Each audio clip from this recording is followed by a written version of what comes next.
Abstinence Video Journal number 7, final journal. Woo! Um, so for me, the last 6 weeks has been really interesting. Um, if I had to grade myself, I'd say I failed it, to be honest. But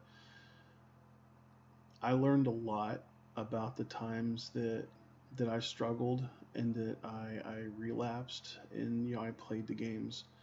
Um, I learned a lot about my triggers, what was setting me off, why I was wanting to play, um, different things like that. But what's more interesting, I think, in my case, is while I've been on this 6 week journey, for 4 weeks of it, at least, and before that, I had broken my right shoulder and I was put on a Norco and a muscle relaxer. And I discontinued the Norco 2 weeks ago.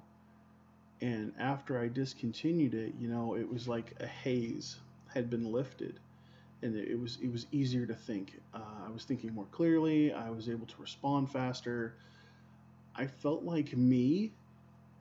Um, so I had to contend with that as well as I was under the influence of this painkiller, and I was told to take one pill every 4 hours for pain, and it's an opioid. It's that right there. Just it kind of hit me, and so I'm under the influence of this drug and this muscle relaxer, and I'm trying to make these decisions, and you know I'm still behind on some of my coursework, and I realized that that had some to do with it because I couldn't formulate my thoughts right, and I would get frustrated and upset, and then I would relapse and I would play the games. Um, so it's never just one thing.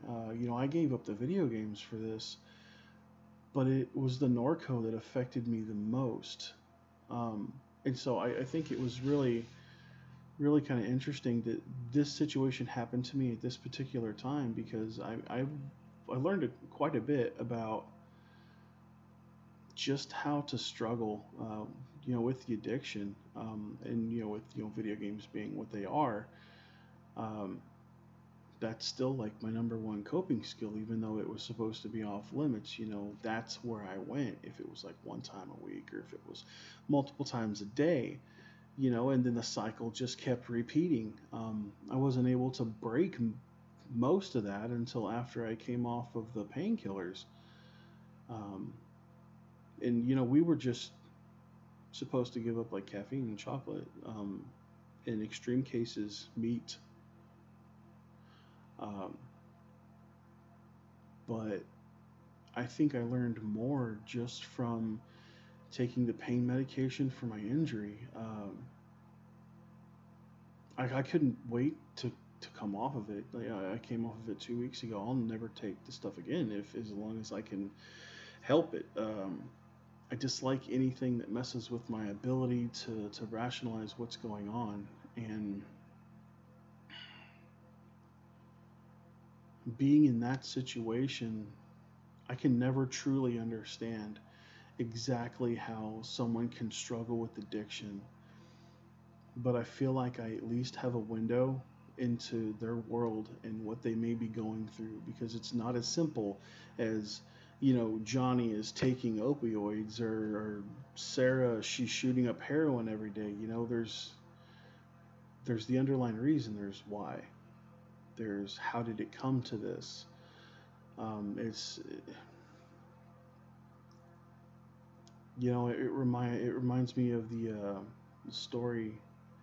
Um, guy kept finding bodies washed up on the river, and he would take care of them, and then one day he decided not to, and he walked up the river to find out why there were bodies coming down.